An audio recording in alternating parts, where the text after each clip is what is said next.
What's up everyone, and welcome on back to my channel. Thank you as always for joining me on another video. For my returning subscribers, I appreciate you returning and watching yet another one. And if this happens to be your first time stopping by, hello, my name is Monet. I am 26 years old, and here on this channel I talk all things budgeting, and I mainly showcase how I use the cash envelope system. I have been using this system now for 2+ years, and it has recently allowed me to become debt free. So on this channel I just showcase my journey and hope to inspire and motivate others, and teach people who may not be familiar with the system. So if that at all sounds like anything that you would be interested in, then definitely go down below and hit that subscribe button and join the family. We would love to have you, and don't forget to click the notification bell so that you will always be notified whenever I upload my next video.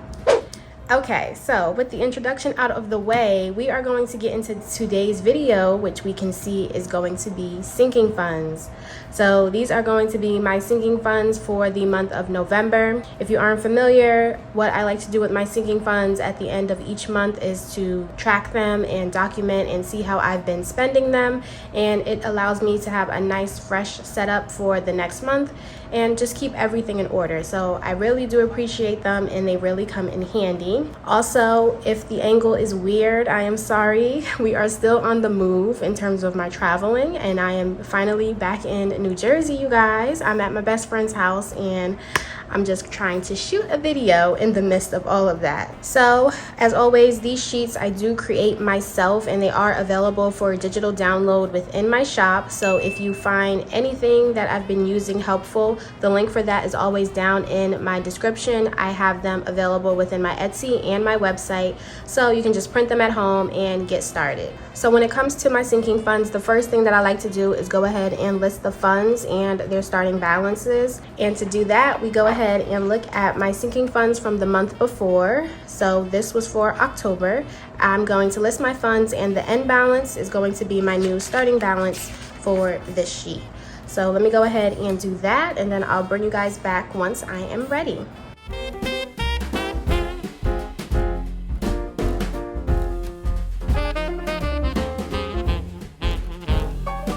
Okay, so here we go. So we see at the start of this month, within annual payments, I had $390. Car maintenance had $628. Car insurance $675.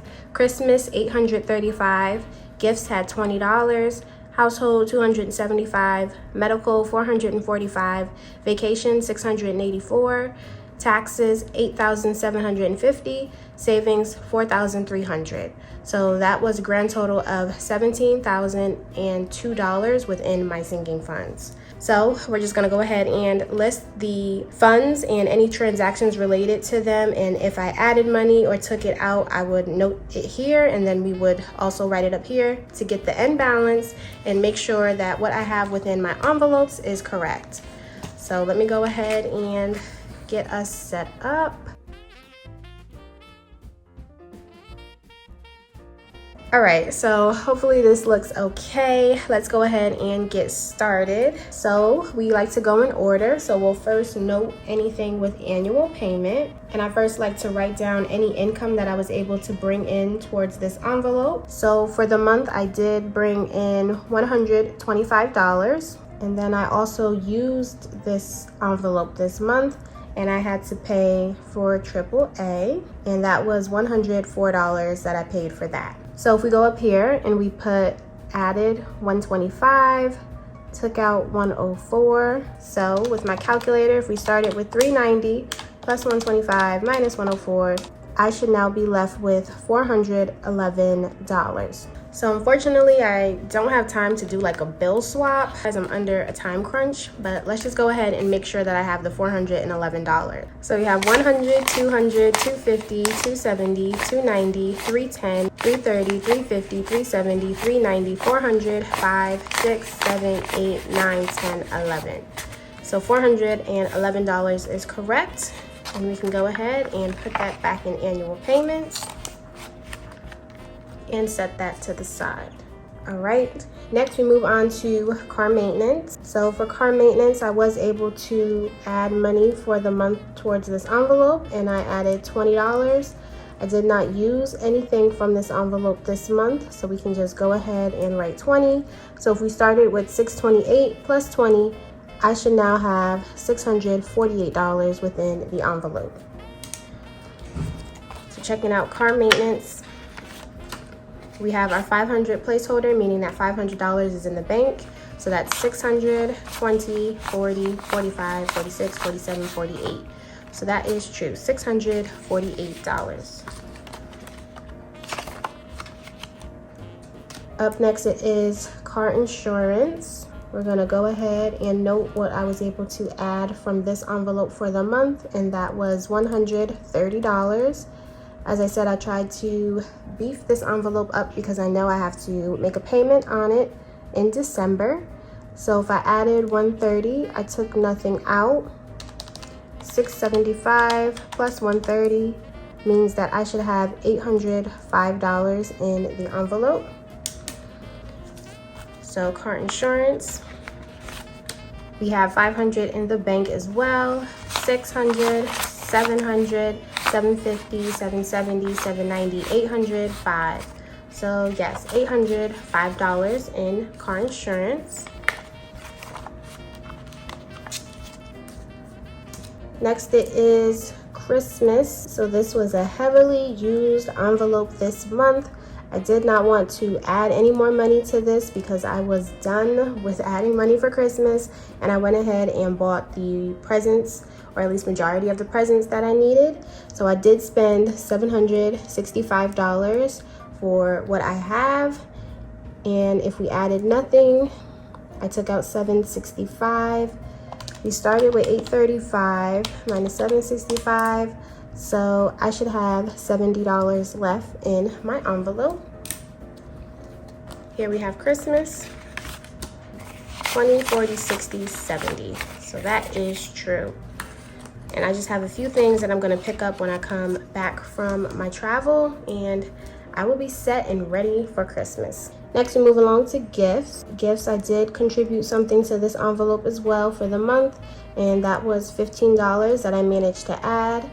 So 15, took nothing out. 20 plus 15, that means I should have $35. Here's gifts. We have 20, 30, 35. So that is correct.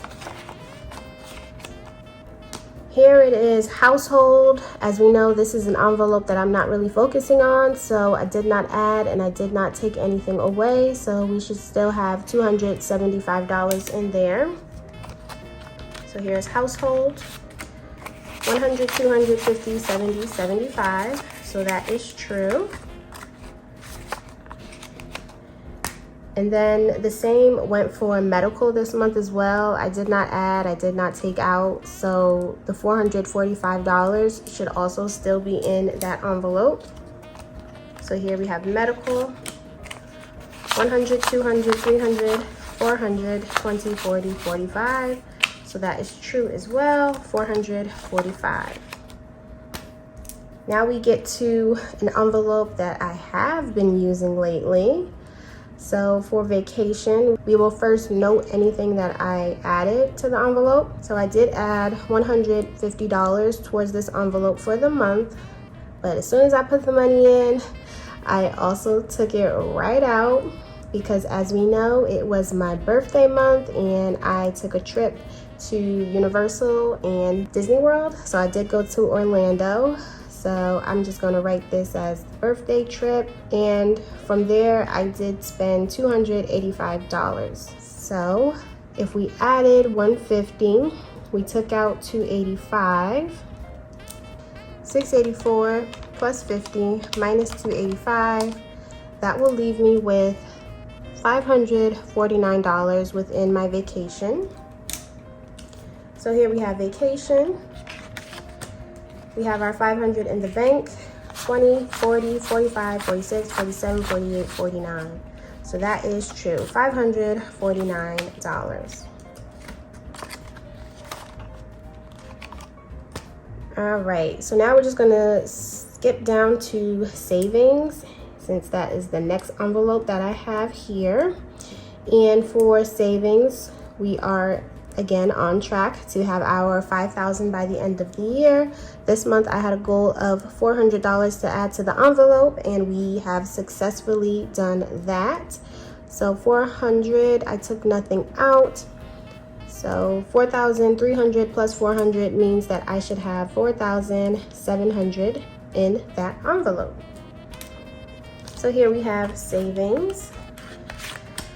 We know we have our placeholders for 1,000 because we like to keep that in the bank. So that's 1,000, 2,000, 3,000, 4,000, 4,500, 600, 700. So yes, 4,700 we do have within our savings. We are so close. One more month and we will hit $5,000 for the year. Let's hope we can do it, you guys. So the last thing that we have, it is for taxes. Taxes, as we know, comes from any income that I earn from my shop, from YouTube. Anything that does not have taxes come out automatically. I do take out a little percentage just in case. So for this month, that was a total of $517 that I should have for taxes. And as always, the $8,750 I do not have within the envelope. I do deposit that into the bank at the end of every month. So we're just going to make sure I have the 517. So looking at our taxes envelope, we have 100, 200, 300, 400, 500, 10, 15, 16, 17. So that is correct. $517 for taxes. We'll put this right in this envelope and I will deposit this into the bank. So now that we know that that is correct, we're gonna write 517. I took nothing out. So 8,750 plus 517, that will give us $9,267. All right, everyone, so there we see, we have noted all of my sinking funds. Sorry if it was rushed or fast, but I am under a time crunch. So now let's just go ahead and add up everything for our ending balance and see what we get.